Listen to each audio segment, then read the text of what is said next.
Today we're taking a look at the New York Knicks vs Dallas Mavericks match, which is happening on Friday, April 16, 2021, and giving you my betting tips and predictions in general on this game.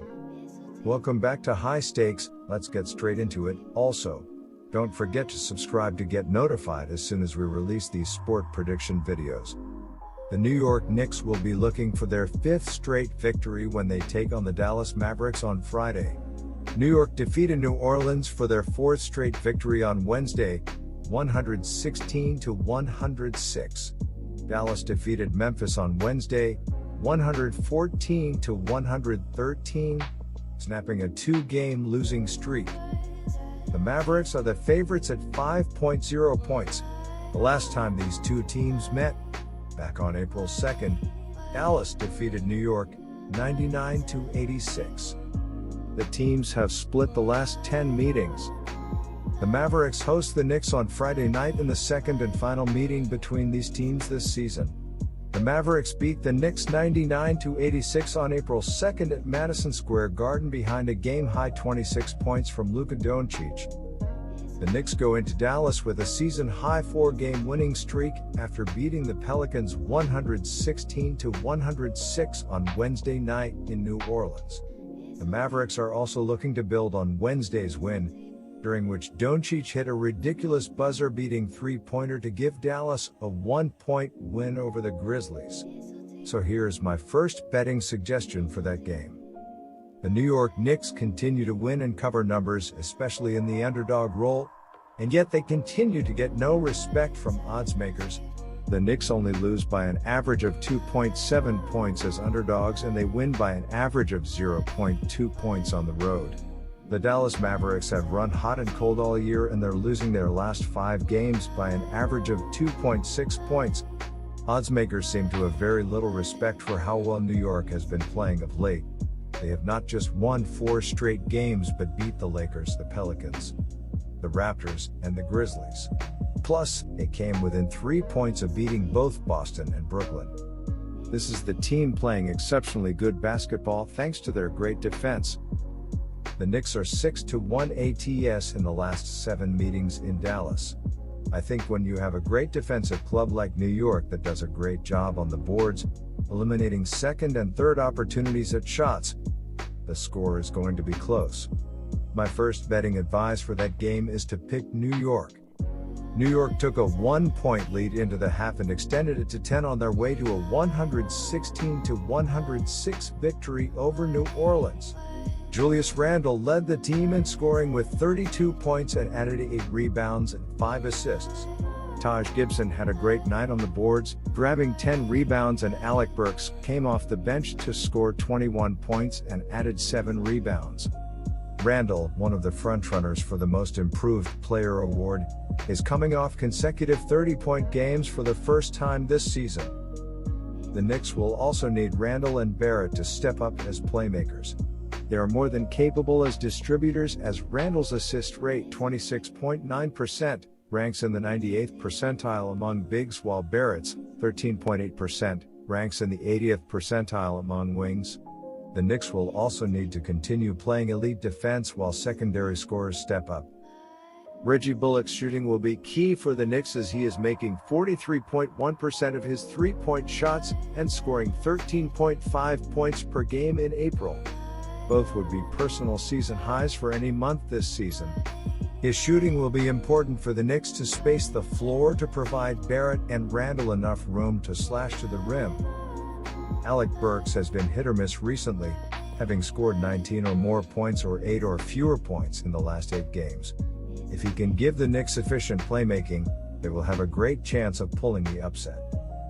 New York is 27th in the NBA in points per game at 105.6, but is first in points allowed at 104.3 per contest. They are shooting 45.0% from the field and 37.8% from the three-point range, 8th overall. The Knicks are a great rebounding team, 5th in defensive rebounds at 35.4 per game and 7th overall at 45.7 per contest. Randle leads the team at 23.2 points, 10.6 rebounds, and 6.0 assists per game. RJ Barrett is second at 17.2 points per game and is adding 5.7 rebounds per contest. Luka Doncic hit a three-pointer as time expired to give Dallas a 114-113 victory over Memphis. Doncic finished with 29 points, 5 rebounds, and 9 assists. Kristaps Porzingis scored 21 points and added 6 rebounds for the Mavericks. Doncic will need to make smart decisions against an elite Knicks defense that is second in field goal percentage allowed at the rim, 60.4%, and leads the league in three-point accuracy allowed, 33.6%. Kristaps Porzingis has started to heat up lately with at least 21 points in 5 consecutive games, since the Mavericks shifted how they rest Porzingis and Doncic on February 1st. Porzingis has been better able to find his rhythm as he plays longer at the beginning of games. Before the shift, the Mavericks offense was averaging 110.9 points per 100 possessions.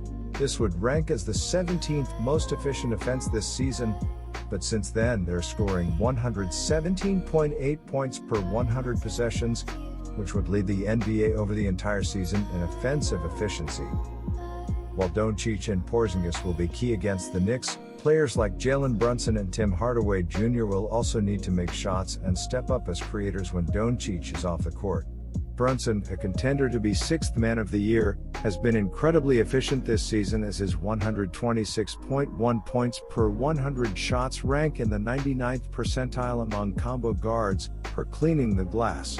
Mavericks bigs like Maxi Kleber and Dwight Powell will also need to step up inside on the boards against an above-average rebounding Knicks team. Dallas is averaging 111.4 points per game while allowing 109.7 points per contest, 8th overall. They are shooting 46.8% from the field and 35.8% from the three-point range. The Mavericks are 20th in rebounds per game at 43.7 per contest. Doncic is having an MVP-type season, averaging 28.6 points, 7.9 rebounds, and 8.6 assists per game. Porzingis is also having a huge year, averaging 20.7 points and 9.3 rebounds per game. Dallas has 5 players averaging better than 12 points per game.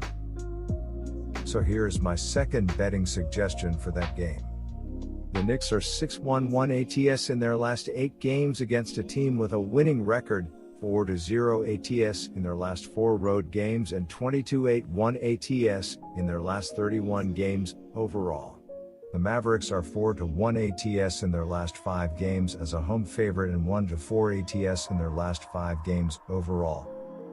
Head-to-head, the under is 4-0 in the last 4 meetings overall, and the Knicks are 6-1 ATS in the last 7 meetings in Dallas. The Dallas Mavericks look for a win after splitting their last 6 games. The Dallas Mavericks are averaging 111.4 points on 46.8% shooting and allowing 109.7 points on 45.5% shooting. Luka Doncic is averaging 28.6 points and 8.6 assists, while Kristaps Porzingis is averaging 20.7 points and 9.3 rebounds. Tim Hardaway Jr. is the 3rd double-digit scorer and Jalen Brunson is grabbing 3.6 rebounds. The Dallas Mavericks are shooting 35.8% from beyond the arc and 77.9% from the free throw line. The Dallas Mavericks are allowing 36.3% shooting from deep and are grabbing 43.7 rebounds per game. My second bet for that game is to pick over. Now for some trends and stats. Dallas Mavericks are 4-1 ATS in their last 5 games as a home favorite. 9-3 ATS in their last 12 games following an ATS loss. 5-2 ATS in their last 7 when their opponent allows 100 points or more in their previous game. New York Knicks are 4-9 ATS in their last 13 Friday games. Good luck to all of you. That's it for this video. Stay tuned and stay safe for the next betting tips and advice.